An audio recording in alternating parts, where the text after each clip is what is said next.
Друзья, всем добрый день и рада вас приветствовать на нашем подкасте про элитные продажи и высокие чеки.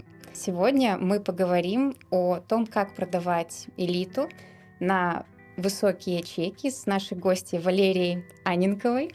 Да, привет. Да, добрый день, привет. Будем на «ты». Привет, будем на «ты». Хорошо. Здорово как. Я хочу сказать, что я очень благодарна, что ты пришла, что ты нашла время на наш подкаст. И для меня это очень знаково, и я прям это очень ценю. Я надеюсь, что у нас получится действительно интересная, классная беседа. Признаюсь, я вообще в этом не сомневаюсь после общения с тобой. Абсолютно. Да. Вот. И попробуем сделать все это в легкости, на релаксе, вот, и делиться классными знаниями с нашей аудиторией. С удовольствием. Тань, во-первых, хочу сказать огромное спасибо за приглашение. И вообще, если так вспомнить, как мы с тобой встретились и познакомились, и в целом, очень интересно, да, к чему это все привело. Потому что я помню твой запрос. Я хочу стать элитным брокером. И уже на первой консультации мы свернули туда, куда надо, да? Именно в маркетинг, где ты в этом действительно звезда. И я очень уважаю, люблю таких людей, которые действительно профессионалы, но они не только профессионалы, но и люди с крутыми ценностями.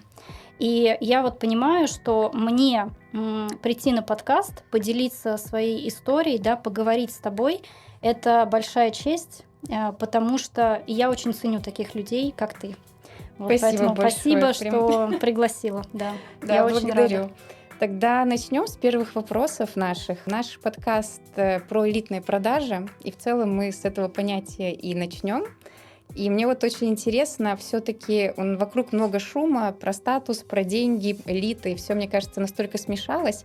Предлагаю все-таки отделить смыслы от этого шума и определить, что такое все-таки продажи элите, элитные продажи, и как ты это видишь, что это значит для тебя. Ну, вообще, очень глубокий вопрос, потому что, казалось бы, элита – это, это продажи на высокие чеки, да, все, поставили точку и расходимся. Для меня это всегда было нечто глубже. Для меня это всегда было про образ жизни, про мышление, про, такой высший уровень. То есть это высший уровень во всем. Но этот высший уровень ты получаешь и достигаешь не путем, каких-то неэкологичных действий, а именно вот с честностью и с гармонией, балансом с собой. Вот это для меня, пожалуй, самое важное. То есть вот если вообще элиту взять в общем, да, вот конкретно в моей жизни, то это как зрелая форма успеха. Вот для меня это как зрелая форма успеха. А успех, он действительно у каждого из нас может быть разным. То есть спроси любого человека, что такое успех, или что такое счастье, или что такое элита, каждый ответит по-своему, да. И лично для меня вот элита, да, повторюсь, это зрелая форма успеха, но вот с ценностями, которые я несу. То есть я не играю никакие роли, я в гармонии с собой, и я достигаю этого успеха и спокойно сплю по ночам. Вот, пожалуй, так. А элита, да, это еще и такая некая игра, знаешь, вот высшая лига. То есть мне каждый год мне хочется все время повышать. Вот. Понятно, что если количественно смотреть, то это именно чеки, да, то есть, ты понимаешь, что ты работаешь с клиентами вот в таком сегменте, вот такие сделки, да, то есть это такой некий маркер и критерий, да, что вот это элита, да, там 3, 5, 10 миллионов долларов там и далее. Вот. Но если вот именно внутренне, то это вот такое, ощущение свободы, независимости и игры по своим правилам. То есть вот как раз вот зрелая форма успеха – это вот про это для меня. И зрелая форма ответа максимально. Да, спасибо большое. У меня тогда такой вопрос. Если мы говорим про элиту, про чеки, все-таки для тебя элита включает, получается, и высокие чеки, плюс еще определенные ценности. Значит, как-то внутри элиты у тебя есть, вот ты делишь как-то людей, если можно так сказать, и есть ли те, с кем ты вот работаешь однозначно, а есть те, кому ты отказываешь, потому что, несмотря на то, что у них есть деньги, на то, что у них есть статус, ты все равно с ними работать не будешь по определенным причинам. Вот что это за критерии? Да, я так, собственно, и делаю. И в целом это, опять же, вот эта свобода, да, когда ты выбираешь, с кем ты работаешь и с кем тебе комфортно. То есть если мы говорим вообще про рынок недвижимости, то в основном все смотрят на что? На результат, на закрытую сделку, да, то есть неважно, как ты этого достиг, неважно, через что ты прошел, да, главное, у тебя вот такая сделка. Я как-то, опять же, глубже на это все смотрю, то есть моя задача вообще кайфовать от процесса, соответственно, кайфовать от клиентов, с которыми я работаю, и неизбежно получать результат. Да? То есть результаты же можно достичь разными способами. Вот я выбираю способ, знаешь, кайфовать. Соответственно, я и выбираю клиентов, с которыми мне комфортно и круто работать. То есть я не бегаю за всеми. Я выбираю именно по ценностям. Вот у меня был случай, был клиент на 20 миллионов дирхам, но мы совершенно не сошлись по ценностям. То есть я понимаю, что человек, ну, как бы он, знаешь, как он хотел меня использовать, знаешь, вот просто вот использовать как инструмент достижения своей цели. Он хотел купить дистресс-сделки, ну, то есть сделки с дисконтом, а я просто как инструмент, который ему поможет в достижении этой цели, но он не готов был оплачивать мою работу и мою комиссию. То есть он изначально уже обесценивал мою работу. И я просто отказалась от работы с ним, потому что я понимала, что как бы я ни доказывала, какой я профессионал, у него внутри вот такая задача — просто использовать меня как инструмент. А есть клиенты, их действительно много на самом деле, которые, ну, понимают, что они таким образом просто экономят время, когда они находят настоящего профессионала. Ну и, кстати, деньги тоже экономят, потому что профессионалы, они действительно помогают именно подобрать ликвидные объекты, крутые. Но при этом эти клиенты оценивают твою работу и готовы, ну, как бы оплачивать комиссию, да, по рыночной цене. Поэтому я работаю с такими клиентами. То есть я сама такая же, понимаешь? То есть вот что излучаешь, то и получаешь, хочется сказать, потому что, ну, я сама такая же. Я не буду просить скидки. И если я понимаю, что человек действительно профессионал, и он мне поможет, я готова оплатить за опыт, за профессионализм и не требовать каких-то скидок, не прожимать по цене. То есть у меня такого нет. Ну и, соответственно, я и клиентов выбираю тоже таких.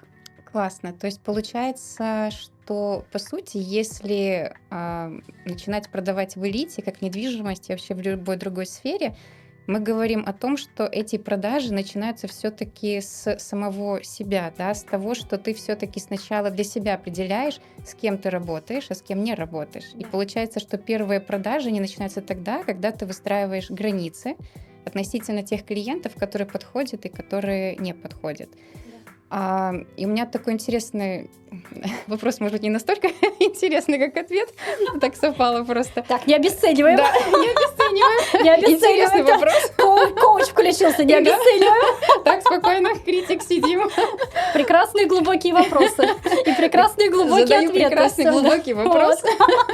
Да, Давай. благодарю. Как выдерживать эти границы? На какие опоры внутри себя мы должны опираться? Я не знаю, возможно, какие-то тут 3 главные вехи, да, 3 главных кита, на которые вот ты должен постоянно опираться, чтобы выдерживать эти границы и не проваливаться вот в сделки, которые тебя будут высасывать энергетически там, из-за быстрых денег, скажем так, да, потому что бывают ситуации, когда деньги нужны здесь и сейчас, и ты можешь согласиться пойти в историю с клиентом, который просто тебя выжмет, и ты уже не будешь рад этим деньгам. То есть это и в маркетинге также, и в недвижимости, я уверена. Так вот, как себя все-таки держать, вот какими инструментами, не знаю, там действительно 3 опоры, да, вот, которые нужно в себе развивать, которые будут помогать выдерживать этот рынок и сопоставлять себя относительно этого рынка на нужном уровне? Слушай, ты знаешь, я, наверное, отвечу одним таким общим выражением, одной такой, даже не фразой, а таким, как слово, знаешь, вера. Вера в себя. Под верой в себя я подразумеваю, что это, как знаешь, вот есть у тебя четкий фокус, что ты изначально работаешь со своими ценностями, ты не предаешь себя за деньги. Что я имею в виду? Давай вот я раскрою именно в примерах.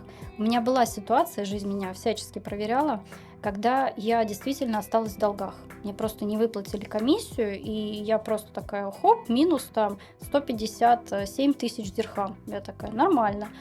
Вот. Но при этом у меня вот в этой ситуации появлялись клиенты, как, знаешь, такая некая проверка, да. Это были не мои клиенты, но я это понимала, да, то есть это вот как раз вот вопрос о том, что ты типа вроде бы клиент, но ты с ним намучаешься. И казалось бы, у меня такая ситуация, что ну, мне надо хвататься за любого клиента, но я не хваталась. То есть я вот это вот, ты знаешь, та самая вера. Вот ты себе говоришь, нет, блин, ты, Лер, все равно найдешь того самого клиента, с которым ты прям действительно кайфанешь, ты будешь с ним работать в долгую, и при этом ты заработаешь денег. Ты как-то все равно вылезешь из этой ситуации. И, кстати, брокеров своих я тоже так учу, что не хватайтесь вы за все подряд. Какая бы ситуация финансовая ни была, вот, да, ну, пожалуй, самая такая проверочная, это когда ты в долгах. Ну, я не знаю, что еще может быть, да, вот. И я отказывала этим клиентам, вот прям вот со скрипом отказывала, вот, но продолжала верить, опять же, в то, что придут клиенты, с которым мне будет комфортно. И так и случилось. То есть пришел клиент, сначала купил у меня на 3 миллиона долларов, потом следующий клиент, который купил со мной 5 квартир. И я достаточно быстро, буквально за 1,5-2 месяца уже вышла из этих долгов и стала себя нормально чувствовать. Вот, поэтому вот эта вера в себя, но я не знаю, как ее, знаешь, разложить по критериям. Я просто, когда с каждым учеником общаюсь, для каждого это, опять же, что-то свое, да, то есть есть какие-то определенные установки, да, которые мешают. Ну вот, мешают тебе вот продолжать верить в себя. Это какой-нибудь синдром самозванца, знаешь, там, не знаю, перфекционизм какой-то, или, например, там, не знаю, клиентов не будет, или существуют элитные клиенты, например, только такие, которые там прожимают тебя по цене и комиссии, да, ну то есть надо копать. Для каждого, опять же, это свое. Тут история такая, что действительно вот с этими установками, с которыми я работаю, негативными, я их всегда трансформирую. Ну вот я трансформирую, и когда я верю, что придут клиенты, с которыми я бы и в нормальных условиях продолжала работать, да, а не в ситуации вот этого кризиса и стресса, вот, и они действительно пришли, ну все, слушай, после этого, после вот этого пережитого опыта, я понимаю, что бы ни случилось, продолжай верить и продолжай идти по своим ценностям и не предавай себя за деньги. Круто. Да, очень знакомо, очень прям откликается. Очень здорово. Возможно, мы поэтому здесь и сидим вдвоем, Да, я как думаю, результат что да. пути, возможно, где-то похожего. Здорово. У меня тогда вот следующий вопрос такой возникает. То есть получается, что в момент уже крупной сделки, по сути, ты уже была в состоянии вот этого готовности, да, принять этого клиента с высоким чеком. То есть, по сути, сама по себе элитная продажа, она формируется не в моменте, а до. Можем ли мы сказать, что сама по себе элита — это даже не социальный какой-то статус, а это именно тип мышления? То есть это то состояние, в котором ты пребываешь. И вот у меня такой вопрос: как вообще найти, как хотя бы попробовать перейти вот в это состояние, да, чтобы все-таки потом найти уже своего клиента? И как бы это насколько это врожденная вот у тебя, да, вот эта вера и вообще понимание, что все будет окей, ты найдешь своего клиента, тебе хватит экспертизы на это.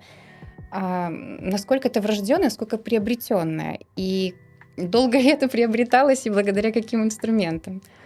Слушай, однозначно приобретенная, однозначно. Как бы я с этим не родилась я только, пожалуй, вот с этими амбициями, знаешь, что вот мне надо достигать высших уровней. Эх. И то потом еще были вопросики, что ну где же я такая маленькая с моими вот такими амбициями и целями. То есть, опять же, не вера в себя была, да, определенная. Были страхи, понятно. Вот, то есть, соответственно, 100% приобретенное, да, отвечая на этот вопрос, значит, как это взрастить? Слушай, ну вот как раз ученики ко мне приходят, казалось бы, да, вот брокеры, тоже с конкретным запросом: хочу продавать элиту, я продаю в сегменте там эконом-комфорт класса, хочу там сделать в 2, в 3, в 4, в 5 раз выше чек, да, там кто-то в 10 делает. Вот. Прежде всего, с чем я работаю, не с hard skills, как вот именно по продажам общаться с этими клиентами, а именно вот soft skills, как с внутренним состоянием. Разреши себе вообще продавать элиту, да. То есть вот бывает обесценивают, говорят, да куда я там, в элите все занято, или там кто-то по 15 лет из брокеров работает, куда я полезу. Начинается обесценка своего профессионализма, да, ну, соответственно, начинаем с этим разбираться и копать. Вот, кто-то боится вообще поразительно, но есть такой страх успеха. То есть, представляешь, вот кажется, что, ну, вроде бы, добиться успеха – это очень круто, а есть подсознательный страх у кого-то и установки, что если я добьюсь успеха, то, например, я чего-то лишусь, то есть какая-то определенная цена за это, да, то я там пожалею. Или, например, это краткосрочный момент, когда вот я, например, там закрыл сделку на 30 миллионов дирхам, а потом, я не знаю, там годами не смогу работать или что-то такое. Ну, то есть, опять же, вот эти вот установочки, которые надо копать. И почему вот я в своей реализации как коуча, да, как наставника брокеров отказалась от истории именно групповых программ? Потому что я поняла, что вот когда ты работаешь индивидуально и просто вот выкапываешь глубинно вот эти вот знаешь, такие как ямки и крючки, которые тебе мешают, вот, и потом ты просто вот их убираешь, трансформируешь, да, то есть вот заменяешь на позитивные установки, после этого просто отойди, и ты увидишь, как ученик просто взлетит. Вот у меня вот все примеры такие. У меня аж мурашки вышли. Да, я сама, честно, была поражена. Я пошла в коучинг, это было как-то, знаешь, не просто вот я села такая, дай-ка я коучем буду. У меня вообще такого не было. То есть меня как-то жизнь сама в это привела, понимаешь? Я как бы сама... Я действительно очень долго работала со своим мышлением, да, больше 7 лет, то есть с 2018 года, и я продолжаю. Если в 2018 году я жадно хватала вообще все эти знания, да, как это, что, установки, мозг, там, типа, что, желание, там, синхронизация с собой, гармония с собой, что это такое, у меня там мужские амбиции, как мне это с женственностью совмещать, ну, то есть знаешь, вот так вот все вот было перемешано, вот, и я просто реально дисциплинированно в течение 7 лет вот просто искала ответы на эти вопросы. Я ездила к Джо Диспенза на ретрит в Мексику, да, там медитировала с 4 утра там, до 7 вечера. Мы просто приходили, помню, в номер и просто падали, потому что, ты уже прям... вот это очень серьезная работа. И вообще самая главная работа, вообще самая сложная работа – это работа над собой. Реально сложнее работы нет. Вот над собой она такая... Тут надо еще правильного наставника найти, да, чтобы не покалечил там, как-то... То есть тут прям надо очень грамотно. Вот. И я пробовала вообще все методы, которые возможно. Вот. Я не знаю, если ты мне скажешь, разве что я грибы на Бали не ела, а вот так во всем остальном... Еще все впереди. Спасибо. Вот, да, может, это какой-то портал откроется. В общем, и вот ты знаешь, я работала со своим мышлением, со своим состоянием и просто шла к своей цели, что я хочу закрывать элиту. И я как брокер, собственно, так и работала. А как коуч меня просто привела жизнь. Реально. То есть ко мне стали обращаться сами брокеры. Лер, как ты это делаешь? Как ты это делаешь без достигаторства? Как ты вообще кайфуешь от процесса? Как ты посмела кайфовать от процесса? Ладно, я шучу, никто мне так не говорил. Вот. Но я для себя просто осознала, что да, достижения — это очень круто. Результаты — это круто. Да? То есть вот эта вот материальная составляющая, она нужна и важна. Но наша жизнь — это процесс. То есть мы постоянно в процессе, да, то есть достижения каких-то целей. Достигли мы определенной цели, там, да, наплевав на себя вот этим достигаторством. А дальше-то что? Вот да, следующую вершину как брать? Хобби и вообще как бы жизнь же не только. Да и вообще, ты же истощен. Если ты просто достигаешь цели, и ты прям вот терпел, корпел, там вот прям шел через, там, я не знаю, такие препятствия. Да, через ураганы. Вот просто мне представляется картинка дождища, знаешь, там ветрище, и ты все равно прешь, да? Но ты достиг этой цели, а дальше что? Жизнь, она же такая, это же как игра, повышение уровней, да. Но я говорю сейчас скорее про людей, которые в Дубае, да, находятся, потому что здесь концентрат, ты знаешь, у тебя вот сколько бы ты ни зарабатывал, тебе все время кажется так. И скорость другая вообще, принятие решений и всего. Да. А следующие уровни у тебя постоянно, то есть вот так еще можно, еще вот так можно, еще вот таких результатов можно добиться, еще вот сюда вот поехать. То есть тут прям Дубай — это как вот такие бездонные амбиции. Но если ты их, вот эти цели достигаешь, через истощение, но ты не сможешь дальше продолжать играть в этой игре. И, соответственно, когда ко мне приходят ребята с запросом, ну как ты достигаешь, вот как ты эти сделки закрываешь, и ты при этом улыбаешься, у тебя при этом семья, у тебя при этом отдых, у тебя при этом спорт, там, питание, ну, в общем, все, да, саморазвитие. То есть у меня вот, если по колесу баланса смотреть, у меня действительно все в гармонии. И это, кстати, вот критерий моего счастья. Опять же, вот если каждого человека спросить, что такое счастье, вот для меня это как раз вот, когда у меня все сбалансировано. Вот знаешь, вот когда у меня нет вот тут вот просадка, там просадка. Вот я себя чувствую, ну не очень, в общем. А когда я понимаю, что у меня вот все в гармонии, все в балансе, вот тогда я абсолютно счастливый человек. Вот сейчас я могу сказать, что я действительно абсолютно счастливый человек. И как раз обучаю брокеров, вот тоже, но опять же, по их понятиям и критериям счастья. То есть не значит, что у каждого счастье в этом. Ну, не всегда так, да? И поэтому моя задача для каждого брокера найти, что такое успех, да, что такое элитные сделки, да, для него, что это за понятие, и почему, собственно говоря, ему надо именно в элиту. Тут еще же есть такая подмена понятий ложных целей и истинных целей. Например, как у нас с тобой было. Я хочу стать элитным брокером. Такая. Что-то вот я чувствую, куда-то мы не туда сворачиваем. Да? То есть я начинаю с тобой диалог, я начинаю задавать вопросы, я начинаю спрашивать там про опыт, про все, почему не получилось, а что это. И мы понимаем, мы с тобой же вышли вообще на другую дорогу. То есть этот элитный брокер тебе вообще не сдался, да? И мы тебя вывели, да, вот на эту дорогу. И посмотри, как у тебя все гармонично сейчас складывается. Вот это моя задача, чтобы брокеры, которые ко мне приходили, реально вот выходили на свою дорогу. Вот еще один, кстати. Даже если не брокер. Даже если не брокер, да, расширяемся. В моем случае, да. Да, не говори. Так вот, тоже был, кстати, интересный случай. У меня была ученица, она тоже пришла, говорит, хочу стать элитным брокером. И мы тоже стали вот глубже копать. И я поняла, что она не хочет стать элитным брокером, она хочет стать руководителем отдела продаж. Представляешь? Но она себе не разрешала. Она считала, что она не может стать руководителем отдела продаж, пока она не станет элитным брокером. Понимаешь? То есть пока она не получит, значит, опыта в брокерстве, она не имеет права стать руководителем отдела продаж. Мы, естественно, это все трансформировали, убрали, потому что руководитель — это одни hard skills, а элитный брокер — это другие hard skills. Вот. И она буквально через несколько месяцев стала руководителем отдела продаж. У нее больше 30 брокеров, она прекрасно себя чувствует. Потрясающе. Да, поэтому вот так вот меня как-то жизнь вывела. Видимо, есть такая моя миссия, предназначение и задача действительно раскрывать людей, их реальный истинный потенциал, ну и дальше просто отойти в сторону и просто видеть, как зажигаются звезды. Да, абсолютно поддерживаю. И тоже как бы на примере моей истории, то есть для меня приехать в Дубай и через месяц уже сидеть и обсуждать элитные продажи в студии Dubai Hills, это, конечно, для меня такой интересный опыт, и благодаря тебе, за что я очень прям благодарна.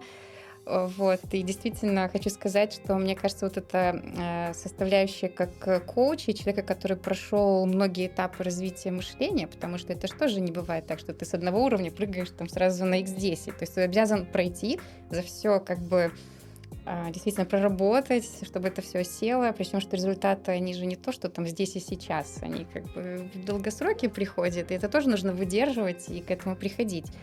И у меня вот следующий вопрос. Мы сейчас многое обсудили про все эти моменты. Это ты будешь в книжке своей рассказывать, правильно? То есть ты сейчас пишешь книгу. Мне кажется, это просто какой-то суперинтересный процесс, и я наблюдаю за этим, я наблюдаю сторис и вижу, как ты работаешь над обложкой, как ты прям вкладываешься, и главное, ты не спешишь. То есть ты очень тихо, спокойно, действительно, вот в балансе ее пишешь. Расскажи, пожалуйста, про нее побольше. Что еще там будет, помимо вот этих вот моментов, которые мы обсудили, да, в плане там веры в себя, я так понимаю, там опор на себя. Чем еще эта книга будет интересна нашей аудитории, в частности, брокерам? Смотри, вообще идея книги, я начну издалека. Принято. Начинаем. В общем, опять же, идея книги мне тоже пришла не вот так вот, знаешь, дай-ка я книгу напишу, да, там, или я не знаю, там, тщеславием каким-то, вот я себя потешу, вот мне надо книгу, да, там написать. я держу фокус на том, чтобы это была польза реально. Но польза, опять же, для брокеров, причем кстати, может, и не только для брокеров, могу сказать, что это, скорее всего, для всех, кто продает в элитном сегменте или хочет в элитный сегмент. То есть вот у меня какой-то такой даже микс. Ну, понятно, что больше-то у меня фокус на брокеров, потому что я сама там уже 12-й год работаю сама брокером и там обучаю последние несколько лет. Вот. Книга будет больше, знаешь, как вот жизненный опыт с инсайтами. То есть вот и я хочу, чтобы это была такая, знаешь, некая книга вдохновения. То, что вот мы, кстати, с тобой до подкаста обсуждали, что когда ты приходишь в нужное поле человека, который уже добился определенного результата, а ты хочешь получить этот результат, и ты прям вот, знаешь, вот попадая в его поле, ты считываешь его мышление, как он себя ведет, что он делает, да, ну то есть как будто бы вот наблюдаешь со стороны и интегрируешь этот опыт к себе. Вот, соответственно, мне хочется, чтобы эта книга как раз была вот этим вдохновляющим опытом, примером, чтобы, ну, кто-то из брокеров, например, задумался, оказывается, можно закрывать сделки, не убиваясь.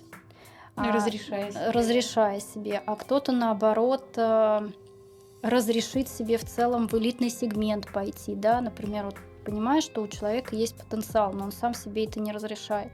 Потому что мой путь, на самом деле, вот с 2014 года, это же путь вообще вот таких американских горок, где я тоже не разрешала и не позволяла себе элитный сегмент, например, да, хотя вот в 2014 году у меня как раз была первая сделка с долларовым миллионером. Вот. И казалось бы, после этой сделки, ну, Лер, ну, представляешь, ты там только начала работать, у тебя уже долларовый миллионер, ты с ним разговариваешь на уровне, на одном, вот, ты круто закрываешь эти сделки, но в какой-то момент все обрывается, потому что этот человек там, договорившись с руководителем, с основателем тогда агентства недвижимости, просто отжимает часть комиссии, и я получаю то, что, ну, ожидания и реальность совершенно не совпали. Я получила там в 4 раза меньше, чем я ожидала.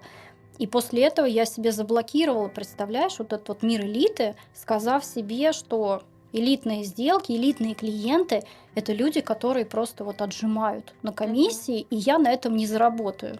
Представляешь? То есть, и вот эта установка потом меня очень много лет преследовала. То есть я себе, правда, не позволяла и не разрешала. Хотя вот тебе потенциал, да, вот мой профессионализм, да, то есть я же закрыла, я же смогла, но взяла и обрубила. И вот книга, она как раз... Я вообще очень в целом люблю делиться и рассказывать про свои провалы, про вот эти неудачи, потому что именно вот эти провалы и неудачи потом формируют тебя как личность. И то, в какой точке ты находишься сейчас, это вот этот путь вот с американскими горками, где ты несколько раз был на дне. И, соответственно, я готова это рассказывать, готова этим делиться, чтобы помочь как можно большему количеству людей, ну, в данном случае брокерам, да, ну, воспринимать эти неудачи как этап к росту и успеху. Вот, то есть вот такая вот книга вдохновения. Кстати, тяжело на самом деле, потому что... Охотно верю. Вообще, там бывает, я ныряю в такие моменты, да, своей жизни, которые мне вот хочется не вспоминать. Ну, понятно, я вспоминаю, мне приходится... Такая ретроспектива, получается, опыт и перепроживание получается. Да, поэтому вот именно психологически, знаешь, тяжело, поэтому я никуда не спешу и не тороплюсь. То есть я не хочу написать книгу, которая, знаешь, вот, ну, просто вот как поверхностная. Для меня очень важна эта глубина, вот эта вот, знаешь, честность. Вот если я в это иду, то я иду в это с головой до конца. И, соответственно, я копаю, вспоминаю, естественно, снова проживаю весь этот опыт, и потом вот это все сейчас в книгу ложится. Ожидалось, что она выйдет в конце 2025 года, но я поняла, что нет. Хотя мы начали с издательством где-то в июне 2025 года. Вообще вот эта вся идея пошла. Вот. Так что пока еще вот я в процессе. В процессе, в тишине. В тишине, да. И вот в этом проживании бывают там, знаешь, какие-то творческие моменты. Не хочу это вспоминать, не хочу об этом говорить. Ну, то есть прям сопротивление включается. Ну, потому что психика защищается. Вот. И, конечно, так тяжело. Но ничего, дойдем до результата. Я же не только про процесс, я еще и про результат, поэтому. Да, понимаю.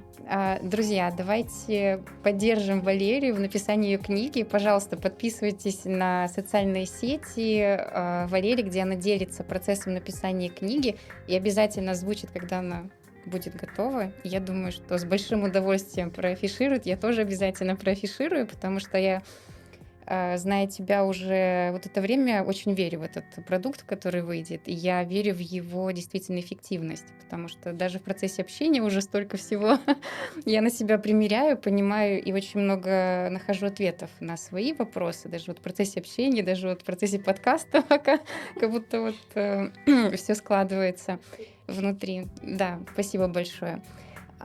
И давай, наверное, мы сейчас перейдем к такой части уже более практичной. То есть мы в целом затронули вот мышление тех людей, которые продают на высокие чеки, да, что это тоже не просто одна сделка с долларовым миллионером, да, а это все-таки мышление, которое всегда с тобой, независимо от того, с каким чеком тебе приходит другая сторона.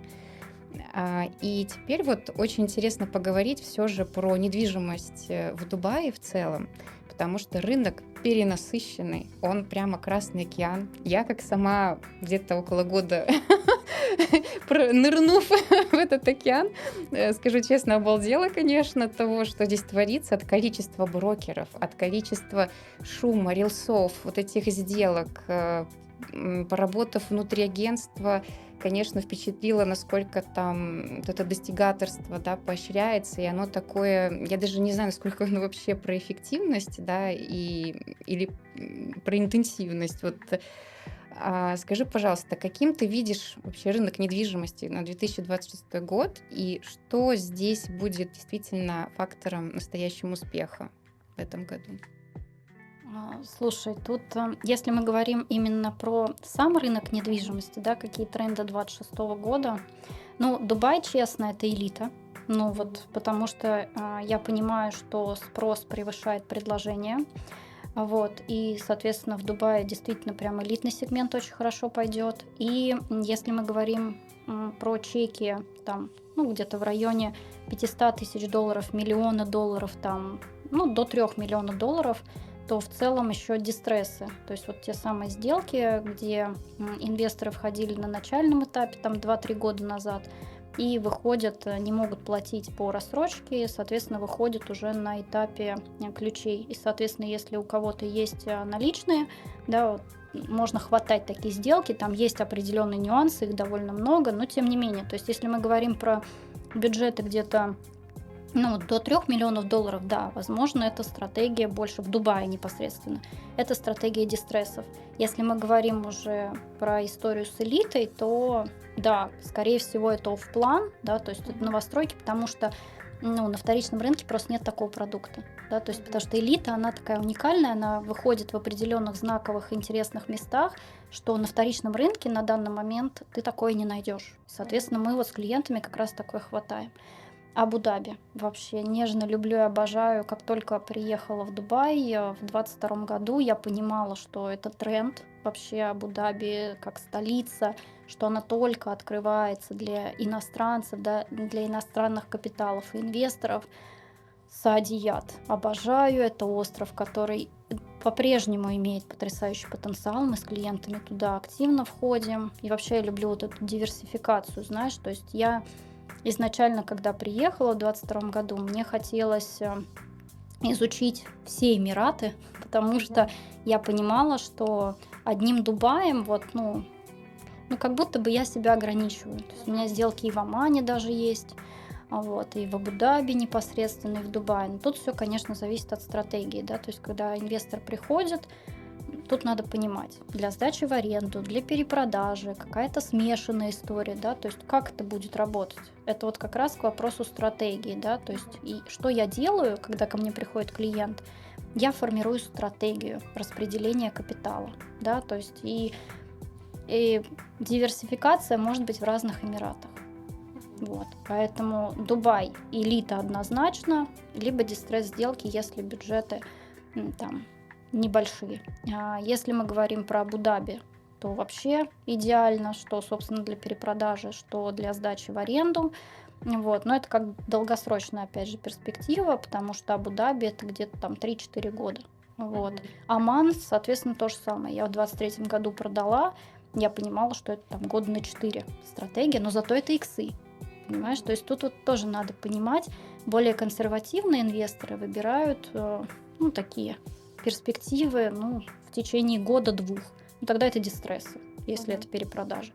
Если мы говорим про какие-то долгосрочные стратегии, то это вот элита, это Абу-Даби, это Оман, вот то есть такие варианты. А если мы говорим про элитные продажи, от каких чеков они начинаются в целом? И какие там есть все-таки, так как у нас подкаст и про маркетинг, и про клиентов, возможно, есть какие-то типы клиентов основных, которые работают в сфере элиты, да, вот какая-то есть целевая аудитория, например, на которую там наши же слушатели могут нацеливаться изначально и понимать все-таки, чтобы, скажем так, настраивать, не знаю, там рекламу или двигаться, да, в сторону таких клиентов. Вот что это за типы клиентов и от каких чеков они примерно начинаются? Я расскажу свой последний опыт, потому что элитные клиенты, они могут быть с разными чеками. Для кого-то это $1 миллион, да, уже как элитный клиент, для кого-то $3 миллиона, для кого-то там 5-10 и так далее. Но мой маркер, знаешь, вот такого классного элитного клиента — это коллекционеры, которые просто коллекционируют элитную недвижимость как знаешь, как картины, да. И, это так классно.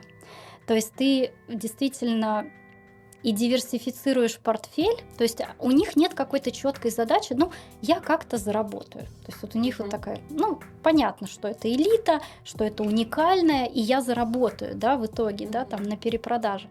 Но вот это знаешь, сам факт владения, то есть вот мне надо самое лучшее, мне надо Four Seasons, мне надо Mandarin Oriental, мне надо там, самого крутого застройщика в элите, да, то есть вот какие-то уникальные локации, уникальные квартиры, то есть это, знаешь, как поиск таких прям бриллиантов, таких прям уникальных бриллиантов на рынке недвижимости. Я кайфую от работы с такими. Произведение недвижимости. Вообще, да? Произведение недвижимости. Я когда столкнулась с таким типом клиентов, боже, это вообще... То есть моя задача как раз работы с тобой — это как можно больше таких коллекционеров. Мне с ними очень комфортно. И я понимаю, что в будущем я, собственно говоря, стану сама таким же коллекционером. Понимаешь? То есть, опять же, что же мэйчится-то, да? Мэйчится то, что ты хочешь, на самом деле, подсознательно. И я понимаю, что я бы точно так же, я бы скупала эту трофейную коллекционную недвижимость просто потому, что я хочу ей владеть. Как здорово. Но это, получается, нужно быть таким очень опытным искусствоведом, да, на рынке недвижимости. И мне очень понравилось, когда мы говорили про то, что все-таки работа в элите — это не просто про продать объект, да, либо закрыть сделку. Это нечто более сложное, интересное, да, и мы даже говорили про такое понятие, что это как уровень архитектора. Мне очень понравилось. Мы когда с тобой обсуждали, что это не просто продать квартиру, да, а это действительно создать условия для жизни, да, то есть как-то, не знаю, даже перенести мышление этих людей вообще в реальность, да, оцифровать как-то то, что как люди мыслят, точно так же, чтобы они себя чувствовали комфортно, да, и в той недвижимости, в которой они находятся. И скажи, пожалуйста, все-таки, что для тебя есть разница между просто закрыть сделку, да, и продать такой элемент тихой роскоши, назовем ее? Ты знаешь, все мои последние сделки — это, правда, элементы тихой роскоши. Просто, у каждого понятно, что это в своих чеках, но тем не менее, да. В общем, такой интересный вопрос. Я всегда отталкиваюсь вообще от клиента и от его запроса, и что он хочет.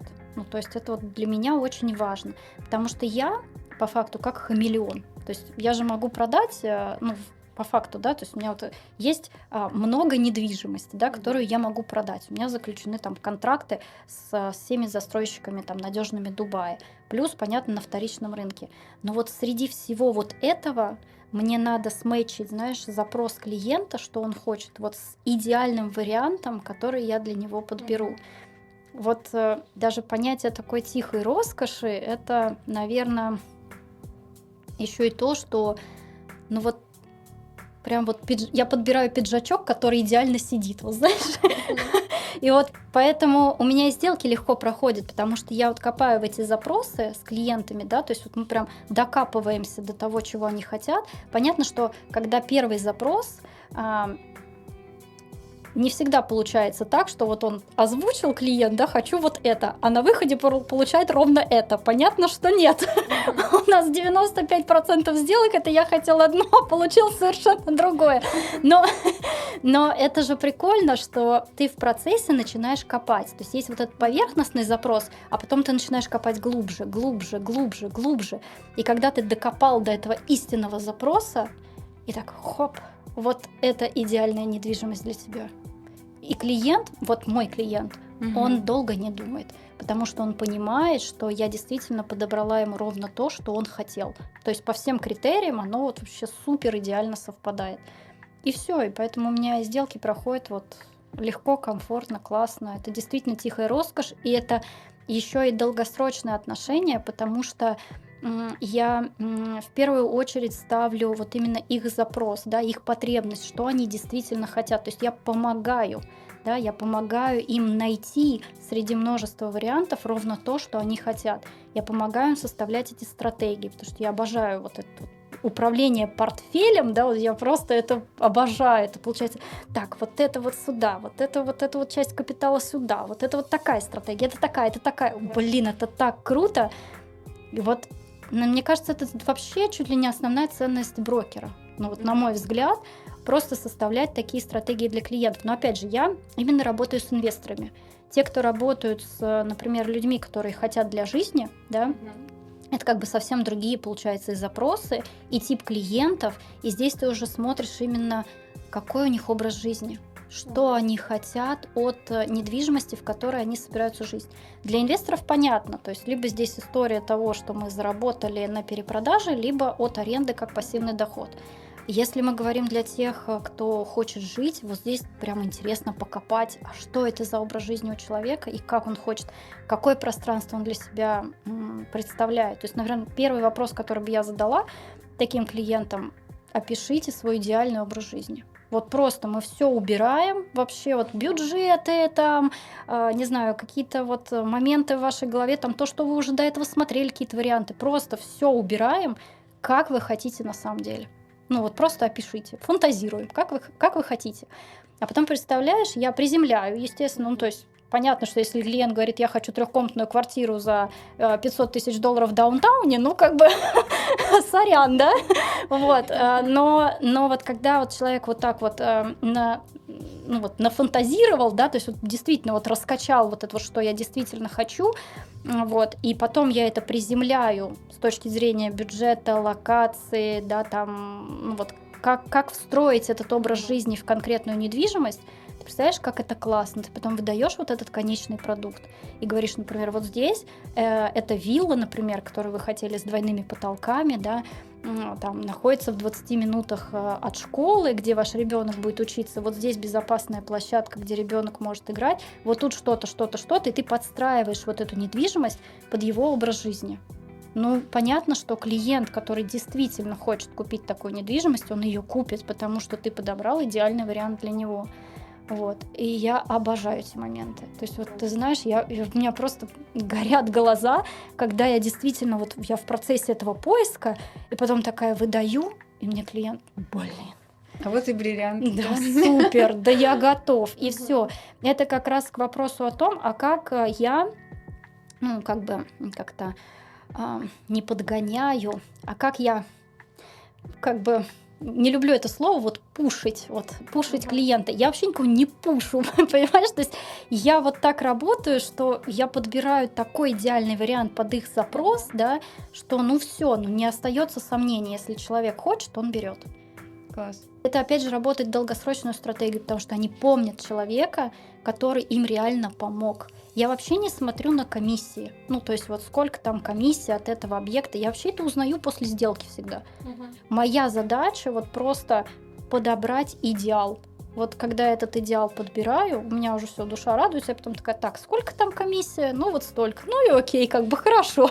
Класс. Это в долгосроке. То есть, по сути, если возвращаясь даже к теме нашего подкаста, да, то есть элитные продажи, они начинаются все-таки с этого искреннего желания, во-первых, такой самореализации как эксперта, да, вот все-таки вот почувствовать, что ты настолько уже владеешь инструментами всего этого рынка, что ты просто, тебе уже хочется клиентам сделать вот это максимально, да, хорошо, чтобы они были счастливы, довольны. И, по сути, действительно, наверное, вот в этом элитном сегменте это такое ядро, да, вот для коммуникации с такими клиентами. То есть, когда ты видишь не клиента, а человека, и вы, получается, выстраиваете уже там не одноразовые, да, какие-то сделки, а такой долгосрочный союз вот на всю жизнь. Да, на долгие года. То есть у меня действительно были клиенты, и есть сейчас, которые вернулись ко мне спустя 7 лет. Представляешь, Тань, 7 лет. То есть они в Петербурге со мной купили, эта квартира достроилась, они в ней живут до сих пор, и они просто пришел запрос их на инвестиции в Дубае. И вот мы спустя 7 лет действительно в 23-м году купили квартиру для инвестиций. Блин, это так классно. Выстраивать эти долгосрочные отношения. Я никогда не была за одноразовость. Ну вот для меня это... Ну, это как раз вот про вопрос ценностей, да. Никогда не мыслила какой-то одноразовой выгодой. Для меня вот важно... Я лучше откажусь от сделки, если я понимаю, что вот она... У меня был случай просто, я могу рассказать. Да, расскажи, пожалуйста. 25 миллионов 200 тысяч дирхам. На тот момент это была моя такая самый высокий чек по сделке. Мы забронировали квартиру под 10%, это 2,5 миллиона дирхам. И на этапе SPA, ну, основного договора купли-продажи, выясняется, ну, то есть я смотрю SPA, и выясняется, что рядом с этой виллой вот огромная трансформаторная будка, как мы с клиентом назвали, это диво-будка, ну, короче, это коммуникации. Просто 6 на 6 метров рядом с нашей виллой. Просто 6 на 6 метров. Огромное вообще просто вот это будище, я бы даже сказала, не просто будка, огромное будище. И, казалось бы, да, могла бы не заметить, сказать, да подписывайте вы этот договор, вносите дальше там down payment, да, первый взнос, вот, и получила бы свою комиссию. Но нет, я сказала, так, откатываем эту историю, потому что вот есть вот эта будка, она мешает нам, но это и не для жизни, и не для перепродажи, то есть я понимаю, что это сразу становится неликвидом, да, вот, и я это, естественно, говорю клиенту. Он расстроился, понятное дело, вот, и я тоже, понятное дело, но вот для меня было ценнее сказать вот эту правду и реально лишиться этой сделки, то есть мы уже даже шли к тому, что мы у застройщика возвращали вот этот возврат, ну, то есть уже переговаривались по поводу возврата этих 10% этого букинга, вот, но... Так сложились обстоятельства, что он просто перебронировал другую виллу, и в итоге мы не за 25 200 взяли, а за 27 790. Вот, но это классная вилла, то есть никаких там трансформаторных будок, чистый ликвид. Ну, то есть прям классная, шикарная вилла. И клиент просто перебронировал по факту, да, и вот мы сейчас все подписали. Сделка длилась, ну, практически год.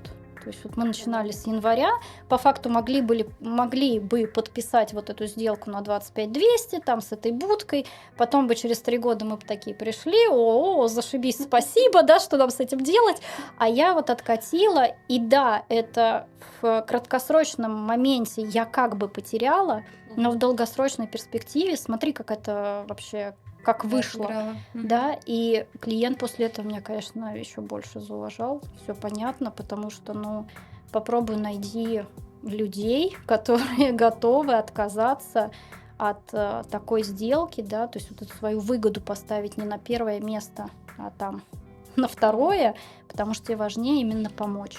И вот так, собственно, я все 12 лет и еду на этих рельсах, что я действительно вот, ну, я стараюсь работать именно в долгосрочную перспективу. Очень здорово. Да.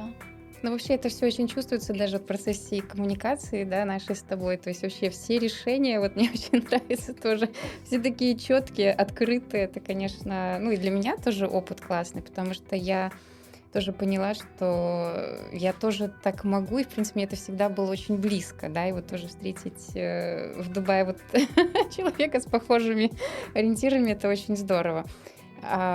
Спасибо тебе большое за ответы. Я так вот сидела, еще немного резюмировала. Получается, что по сути, вот, чтобы работать в элитных продажах, да, как будто бы все-таки, ну, обязательно должна быть высокая экспертность, то есть мы никуда как бы оттуда не денемся, то есть это просто как база, да, вот экспертность. А второе, получается, это вот эта вера в себя, да, что если вы со мной не покупаете, проигрываете вы. Ну, по факту, да. Кстати, вот это очень классная установка, которая мне по жизни помогает. То есть я действительно говорю себе, ну, значит, не мой клиент. Если он ушел, ну, значит, не мой клиент. Понятно, что здесь надо анализировать, что, например, у тебя, возможно, не получилось, да, то есть понятно, что ты с каждой сделкой растешь. Может быть, ты где-то именно в профессиональном плане, тебе надо еще чуть-чуть там подрасти, да, ну, то есть анализировать. Но ни в коем случае себя не обвинять, что «О боже, я не смогла, я не справилась», и вообще брокер должен закрывать каждого клиента. Но по моей картине мира это не так. Ну, и Реалистичный. Вот, да. Нет, ну просто на самом деле действительно есть брокеры, которые считают, что ну, мы же продажники, мы же должны подстраиваться абсолютно под каждого клиента, мы должны доказать, убедить и в любом случае закрыть эту сделку. Но тоже стратегия, да, как бы почему нет? Ну просто это не моя стратегия и не стратегия моих учеников. Понимаешь? То есть вот на меня приходят люди с похожими ценностями, я помогаю им распаковаться, и они делают феноменальный результат. То есть я честно сама даже где-то в шоке, что получается вот так. Казалось бы, простые инструменты. А может быть, есть какие-то уже кейсы, примеры, вот как твои ученики смогли перепрыгнуть себя благодаря тебе и сделали классные результаты? Да, перепрыгнули, мягко сказано.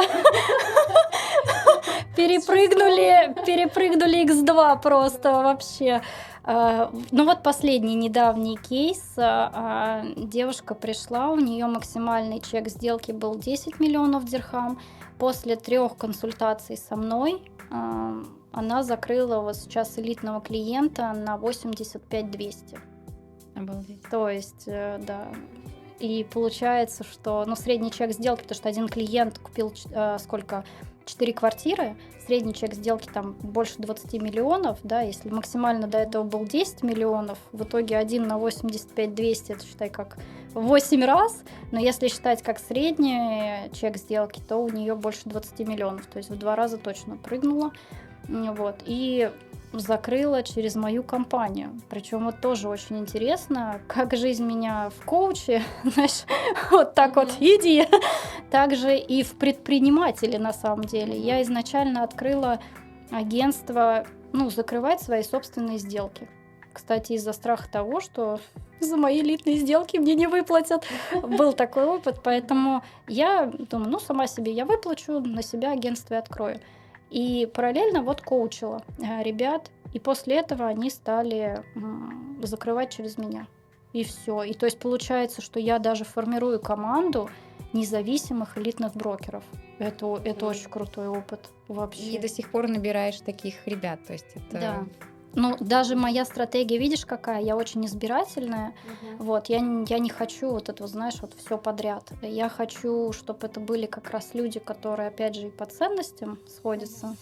Вот, и в то же время действительно у них был крутой потенциал именно на элиту. Поэтому я для себя решила, что пройдите обучение, да, вот у меня, то есть я могу вам помочь как раз выйти в этот элитный сегмент. А после этого, если вы захотите, приходите ко мне в команду вот именно как независимый брокер. То есть вот я для себя такую стратегию выработала, и я поняла, насколько круто она работает. Очень здорово.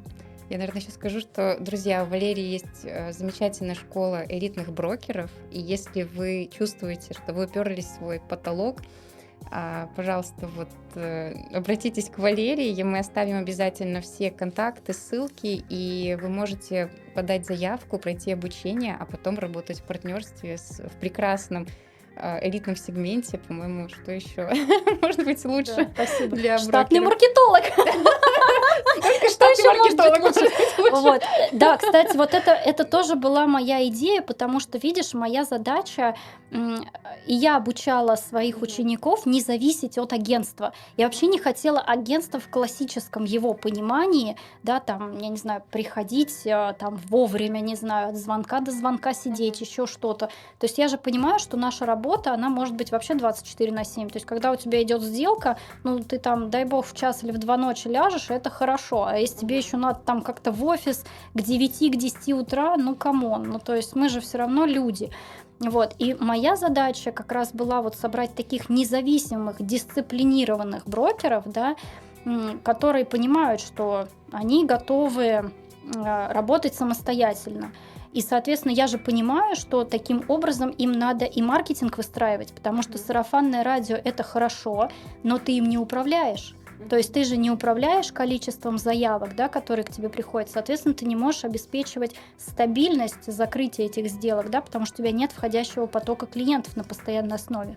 Вот. Соответственно, вот моя задача была, да, что я формирую команду от независимых брокеров, и, естественно, я понимаю, что сначала они на сарафанке работают, да, ну там у меня есть стратегии, как закрыть первых элитных клиентов, но дальше же это все равно должно быть управляемо. Соответственно, это маркетинг. Куда без него, да? Вот, ну никуда.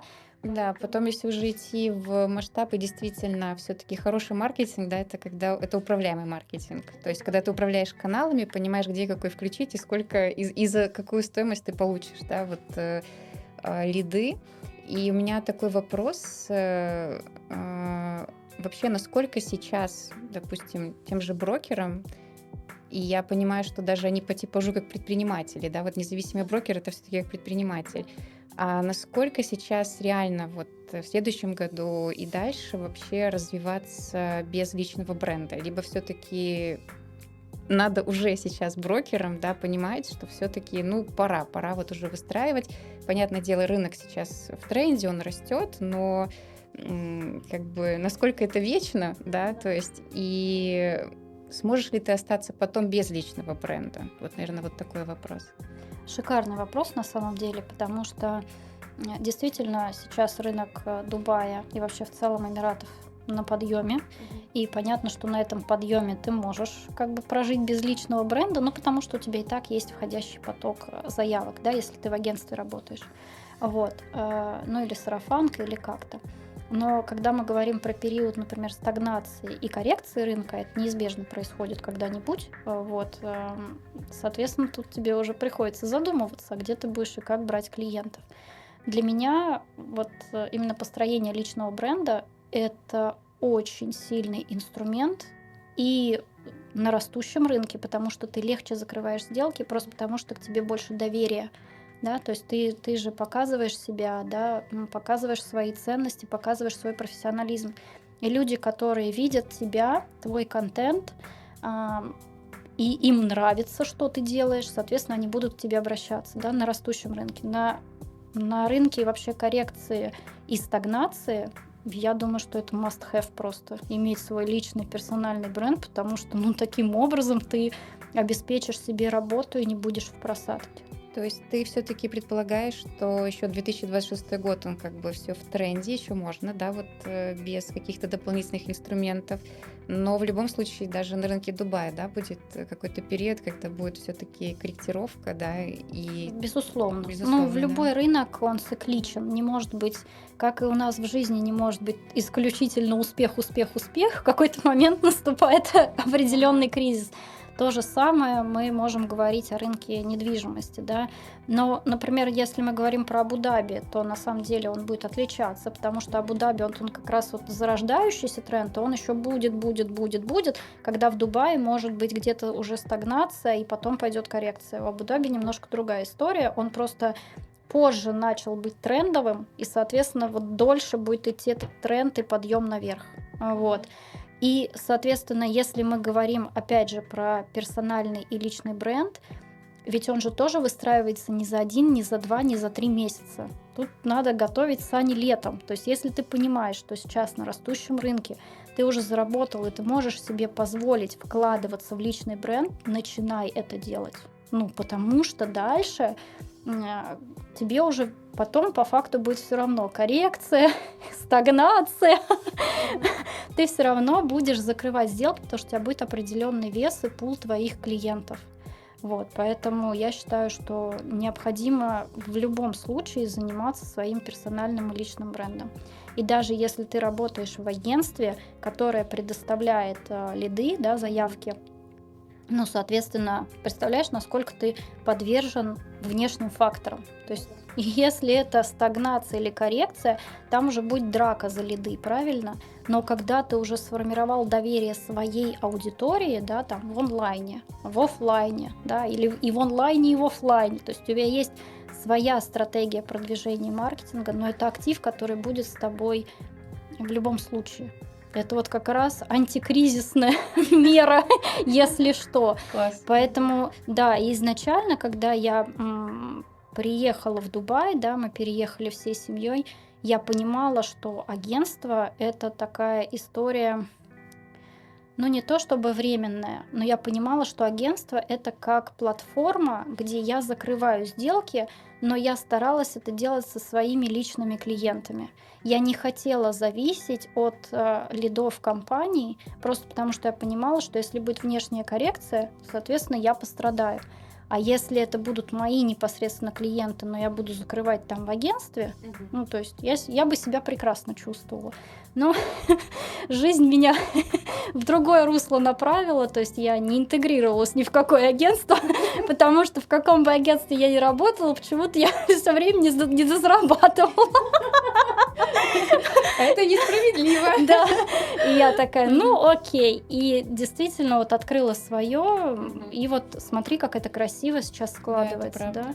Я честно, вот я благодарна всему тому опыту, что я пережила, хотя было, правда, очень сложно, психологически было очень трудно, но когда ты смотришь и оглядываешься назад из той точки, что есть сейчас, я понимаю, что жизнь меня готовит к новой роли предпринимателя, роли формирования команды реально независимых крутых брокеров, где я нашла обалденного маркетолога со своей командой. Я думаю, ну вообще супер. То есть вот мы единое такое поле крутых профессионалов, мне не надо там 150 человек, да, ну пусть это будет там 5, ну не знаю, максимум 10, но это будут просто, ну, чемпионы. И эти чемпионы будут закрывать классные, элитные, крутые сделки со своим брендом, да, то есть вот с помощью маркетинга. Да, обалденно. Здорово. Мне кажется, мы прямо для тех брокеров, которые сейчас в агентствах работают, прям прочертили путь, да, вот вообще прям ступень за ступенью, то есть там в школу обучения, да, потом вместе закрывать сделки, потом заработать, идти в маркетинг, личный бренд. То есть прямо вот путь целый прописали, как выйти, опять же, да, в элитные чеки, в элитные продажи. У меня был такой момент, я думала спросить или там предложить все-таки, но сейчас рынок очень сильно, мне кажется, разбух от брокеров. Да, Просто за последнее время, мне кажется, вот даже я, когда пришла год назад, мне говорили, куда ты лезешь, ты не представляешь, что здесь происходит. Здесь вот было, по-моему, там 5 или 7 тысяч брокеров. Сейчас говорят, что с официальными и неофициальными порядка 70 тысяч, если я не ошибаюсь. То есть да. прям рынок пересыщен, и это очень быстро. Может быть, мы можем сказать какое-то мотивационное слово, да, для тех брокеров, которые сейчас, ну вот что-то не получается, но они хорошие профессионалы, хорошие эксперты. Но очень многие действительно, и я видела это на примерах рядом, ну действительно люди выгорают очень сильно, то есть они и потом страдают из-за этого, потом очень долго не закрывают, иногда это полгода. Все-таки если ты хороший профессионал, если ты честно себя ведешь на рынке, все-таки вот помоги смотивировать этих людей, все-таки возможно развернуться в какую-то сторону, да, и вот верить в свою звезду все-таки и прийти туда, куда они хотят, вот к спокойствию, к хорошим продажам, классному времяпровождению, чтобы это был даже не work-life balance, а life-work balance, да, своего рода. Вот, вот, может быть, твои слова кому-то сейчас откликнутся, и кто-то даже свою жизнь поменяет. Прекрасно. Смотри, здесь больше я хочу замотивировать скорее тем, что каждый из нас уникален. Вот, ну, нет одного такого же брокера, один в один, у которого такой же опыт, там такие же ценности. Ну, вот все разные. Соответственно, моя задача, когда приходят ребята в личную работу, это найти те самые сильные стороны и то самое отличие от там 70 тысяч человек, 100 тысяч человек, неважно, да будь хоть миллион. Если ты накопал вот эти свои сильные стороны, у тебя есть очень четкое позиционирование, да, на каких клиентов ты фокусируешься, где ты профессионал, да, то есть на рынке недвижимости, ну, представляешь, рынок недвижимости, он огромный. Можно арендой заниматься, можно коммерцией, можно элитой, можно с инвесторами, можно с теми, кто для жизни себе смотрит. То есть тут надо спозиционироваться, да, кто ты как брокер на рынке. Когда ты это четко понимаешь, свои сильные стороны, свое позиционирование, куда ты идешь, поверь мне, ты всегда найдешь себе работу. То есть это как врачи, это как, не знаю, визажисты, это как учителя, да как кто угодно. Но если ты очень четко понимаешь, как ты можешь отстроиться, тебе абсолютно будет неважно, сколько там брокеров на рынке и какая конкуренция. То есть я вообще не мыслю в целом даже вот этими критериями конкуренции. Для меня ее не существует. То есть меня некоторые даже спрашивают: Лер, как ты так взращиваешь своих конкурентов? Да у меня такой даже мысли нет. Ну, мы же все разные. Ну вот, например, мои ученики, это же у них своя аудитория, у них свой сегмент даже в элите.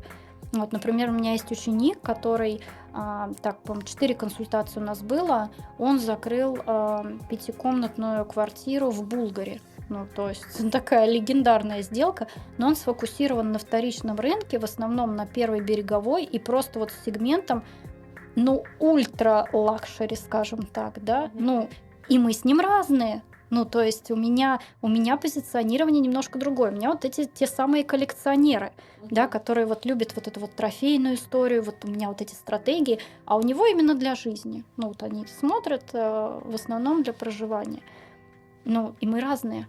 И это же круто. Наоборот, когда ты взращиваешь такое количество крутых профессионалов, то есть и каждый брокер может быть вот уникальным со своим позиционированием, со своими клиентами, и всем найдется место. То есть, наоборот, даже круто, что там 70 или 100 тысяч человек, неважно, значит, спрос есть. Это ж круто, когда есть спрос. Если есть спрос, значит, будет и предложение. Просто сформируй это предложение для себя, кто ты как брокер. Когда ты очень четко отвечаешь на этот вопрос, какие твои сильные стороны, как ты спозиционировался, какая у тебя стратегия, ну вот именно работы с клиентами, вообще всем найдется место. По сути, сейчас тем, кто в бегах с телефонами, и я сама прошла этот опыт, это довольно-таки интересно, когда у тебя 3 телефона, и ты с ними как с картами просто. Да. Вот, по сути, тем, кто сейчас вот на таком, как бы, скажем так, в быстром таком движении по жизни, то сейчас главный совет — это все-таки остановиться, да, выдохнуть. И вот в этом Красном океане все-таки вот найти силы остановиться на самом деле, да, и создавать вот свой, пусть маленький, но голубой, да, вот этот океан, к которому все-таки придут те, кто, ну, действительно оценит. Да, однозначно. То есть, да, вообще эта история куда-то бежать с телефонами, если ты не ответил, ты упустил сделку, к сожалению, это путь к выгоранию. Ну, невозможно столько лет работать в таком режиме. Ну, то есть ты однозначно что-то потеряешь. Здоровье, не знаю, семью. Ну, потому что ты вечно в этой работе 24/7. Я же сама проходила этот путь. У меня был 15-16 год, когда я была в вечной гонке. У меня был план продаж по 12 сделок в месяц. Тебе надо было их просто штамповать. Вот все, у тебя обнуление с 1 числа каждого месяца, у тебя обнуление, и тебе снова вот в этой гонке бежать. Я так прожила больше года, и я прекрасно понимаю это состояние. Тебе потом больше ничего не хочется. Ты уже просто отстаньте от меня все, ты начинаешь агрессировать, потому что у тебя уже просто ресурс ни на что нет. И я понимаю, что это так не вывезешь. И потом я стала копать, как я пришла вообще вот в мышление, да, вот в это все, вот гармония с собой, как этого всего достичь, вера в себя, вот это как это все. Вот. Как мне выжить, в общем, на рынке недвижимости, чтобы себя не угробить. И я искала ответы на эти вопросы. Искала. Потом нашла эту формулу. И, соответственно, сейчас обучаю этому ребят, потому что это дикое выгорание. Я прекрасно всех понимаю. Ребята, бывает по-другому, да, хочется сказать. Все бывает по-другому. Вот, поэтому существуют другие способы и методы, и моя задача вот как можно большему количеству людей показать, что так можно. Не надо вот эти 24/7 себя убивать. Можно это все балансировать. Если ты не в хаосе действуешь, а именно стратегически. Кстати, вот чем мне и понравился твой подход. Сначала мы начинаем со стратегии, да, то есть вот мы написали стратегию, причем эта стратегия, она индивидуальная, она подходит только мне, да, то есть это вот не надеть это пальто на еще кого-то там, да, соответственно, то же самое и у брокеров. То есть когда ты формируешь его стратегию достижения успеха в сделках, да, ты понимаешь, что ты не можешь эту же стратегию применить кому-то другому. Ну не бывает так. Мы все вот действительно уникальны. И вот эта стратегия маркетинга, возвращаясь к ней, да, она подходит только мне, и я понимаю, что я по ней иду. То есть я остановилась, у меня нет хаоса. У меня он был, кстати. У меня был период, когда я просто такая, рилсы надо делать. Все делают рилсы, я пойду делать рилсы, охваты туда-сюда, буду, значит, там смешные ролики снимать. Ну, у меня был такой период. Ну, во-первых, меня ненадолго хватило. Во-вторых, я поняла, что охваты охватами, а результат-то должен быть в продажах, сделках и обращениях, да, не только в охватах. Вот. И опять же, момент такой, что если ты идешь в маркетинг, мне казалось, что ты должен быть вот этим развлекающим клоуном. У меня же вообще другое, да, понимание, как это все должно быть. И представляешь, вот ты мне когда выдаешь вот эту стратегию, да, мы с тобой сидели 3 часа ее обсуждали, да, ты мне презентовал, я понимаю, что это абсолютно про меня. Все абсолютно про меня. Не надо играть никакие роли. Тут, как знаешь, будьте собой, все остальные роли уже заняты. Блин, и это как раз та самая долгосрочная перспектива. Я понимаю, что я так могу годами, но потому что это про меня лично. Потому что это вот ты просто вот следуешь вот этой стратегии, которая у тебя написана. Она полностью откликается тебе по душе, и по сердцу, и вообще, супер. Идешь и делаешь. Вот, мне тоже кажется, самые успешные стратегии это те, которые украшают твою жизнь, да, то есть они настолько вписываются, что тебе делают эту жизнь еще более интересной, а не как обязательство какое-то или вот то, что нужно тащить на себе. Да, вот. И у брокеров, видишь, то есть они, получается, подстраиваются под клиентов, а надо наоборот. Ты выстраиваешь, с кем ты хочешь работать, как ты хочешь работать, какое у тебя в итоге вот узкое твое позиционирование, а может не узкое, то есть надо смотреть, да, какое позиционирование. И только после этого ты находишь клиентов, которые соответствуют твоей стратегии достижения успеха. Вот это класс. То есть это когда не ты подстраиваешься под мир, а мир подстраивается под тебя, потому что у тебя есть определенный план. Блин, вот это то самое, что я наконец-то нашла. Класс. И когда я сама у себя это реализовала, и потом это реализовалось у моих учеников, и я вижу эти крутые материальные результаты, потому что понятно, все мы любим эти результаты, вот, и в виде денег и всего, мы же не отлетевшие, мы всегда заземляемся в материи. Но вот этот вот процесс достижения этого успеха, он у каждого свой, и это очень круто наблюдать, что у каждого это свое. Здорово. Прям, да, тоже так очень много чего резонирует и в плане вот и выводов, и какого-то даже похожего жизненного пути. Вот я слушаю, мне особенно эти моменты про 7 лет поиска каких-то моментов в плане мышления, да, вот есть ощущение, что как-то в этой жизни можно все-таки по-другому, да, и вот ищешь, и вот это действительно так. Скажи, пожалуйста, есть ли какая-то литература и какая-то книга, которая все-таки была важной частью вот на этом пути, да, то есть вот которая где-то помогла повернуть туда, куда нужно, назовем это так?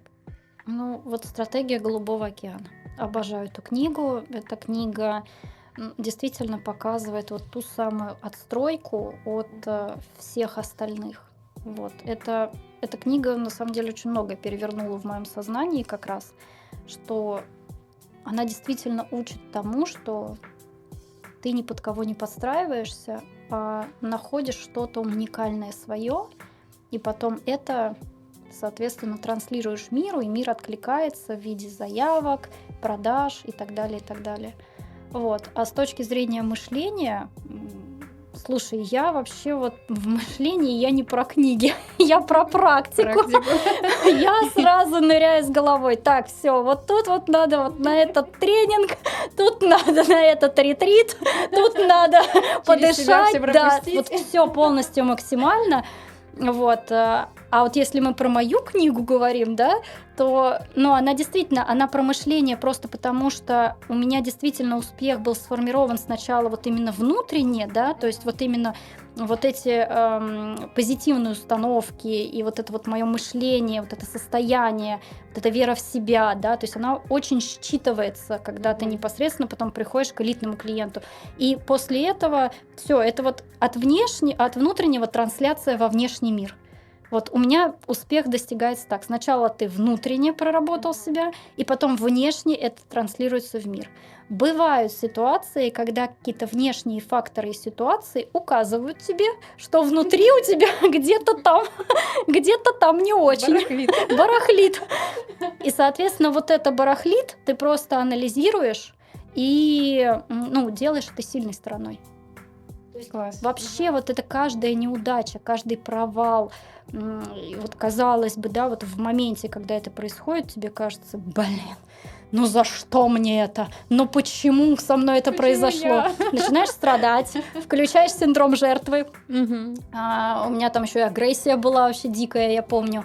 Но спустя время ты начинаешь, ну, задавать себе вопрос, когда эмоции утихнут. Блин, а для чего мне эта ситуация была дана? Ну что мне нужно исправить такого вот, какое слабое место мне вот жизнь показывает вот этим провалом или неудачей, вот что мне нужно изменить, чтобы достичь успеха. То есть за каждым провалом, я считаю, идет успех. Если ты анализируешь, что тебе жизнь подсвечивает, где у тебя слабое место, ты с этим работаешь, трансформируешь и неизбежно выходишь в плюс. Это такой болезненный момент для эго на самом деле. Очень. Очень хочется переложить. Вообще эго в этом плане сопротивляется просто, я не знаю как. Это, мне кажется, у тебя внутренняя борьба между эго и твоей рациональной частью, потому что эго в этом плане, что такое, черт возьми, ну то есть вот это вот эмоции, это вот не хочу, это сопротивление. Ну блин, жизнь, она очень мудрая. Вот если ты не научился с первого раза, значит тебе бахнет второй, третий, пятый, десятый, пока ты не дойдешь. Пока не дойдет до тебя.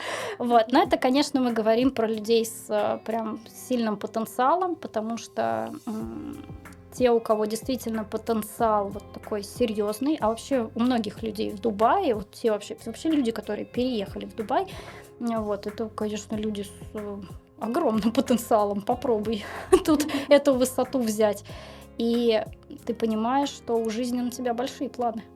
Ну, если ты действительно здесь там укрепился, даже если не получилось, но ты все равно попробовал приехать сюда, просто проанализируй, что не получилось, и попробуй снова взять эту высоту. Потому что если ты все-таки вот как-то вот тебя в этот Дубай занесло, почему-то вот у меня Дубай это такой, знаешь, как критерий вот этих амбиций. Ну, не каждый думает же, наверное, дай-ка я в Дубай перееду. А те, кто об этом думают, соответственно, у них есть эти амбиции, этот потенциал.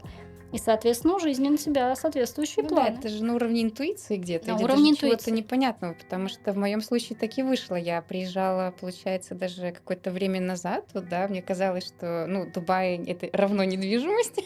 Да. Вот, и у меня с первого раза как бы не получилось. С другой стороны, опять же, да, если смотреть на это с точки зрения не получилось, а вот опыт какой, да, я приобрела, на самом деле он тоже очень полезный, потому что в целом 100%. внедриться в недвижимость, вообще понять этот рынок, как здесь все работает, все-таки, мне кажется, это абсолютно того стоило и времени, и инвестиций, и я как бы сознательно шла, и на выходе сейчас ну, я понимаю, что я себя много увереннее даже чувствую, вот, когда я понимаю еще и рынок недвижимости как Конечно. маркетолог. То есть это уже не просто, что маркетинг, не знаю, там, ради маркетинга. Ты уже прекрасно понимаешь, как это все работает, ты сам пытался продавать. Представляешь, как это круто? Да, это очень круто. И поэтому, наверное, вот любые такие провалы, даже если не с первого раза, да, вот как бы получилось залететь в Дубай, то есть в любом случае это классный опыт, и нужно действительно брать это на вооружение, да, и пробовать еще, потому что, ну, как бы, все равно же почему-то что-то вот здесь зовет, да, вот какие-то новые масштабы, качество людей, масштаб людей, и ты смотришь и понимаешь, ну, я вот что-то такое тоже в себе чувствую, они как какие-то зеркала мои, прям я в них Да. себя вижу, и действительно не всегда другая страна для этого подходит. Вот, потому что все-таки менталитет очень разный, и как-то, наверное, ты можешь получить хорошую огранку рядом вот с похожими людьми. Да. И ты все равно чувствуешь, и пока тебе вот потенциал ты, мне кажется, никогда не обманешь. Вот. Он тебя все равно будет вот где-то все равно теребить внутри и вести туда, куда надо. Это точно. Плюс ты знаешь, Таня, это очень, кстати, классный пример. Мы сейчас затронули относительно твоего пути. Казалось бы, да, у тебя не получилось в недвижимости. Но как ты это не получилось превратила в свою силу? Можешь себе представить? То есть ты же классный маркетолог, у тебя сколько, 16 лет опыта в маркетинге. И ты представляешь, ты сейчас маркетолог для брокеров, Ну, по сути, да, это очень интересно. для руководителей агентств недвижимости, да, для основателей. Да, ты представляешь, ты знаешь эту изнанку изнутри. Представляешь, как вот этот неудачный опыт не получилось стать брокером. Ты очень круто интегрировала в свою силу вот именно в маркетинге. И как сейчас на одном языке ты можешь разговаривать с нами.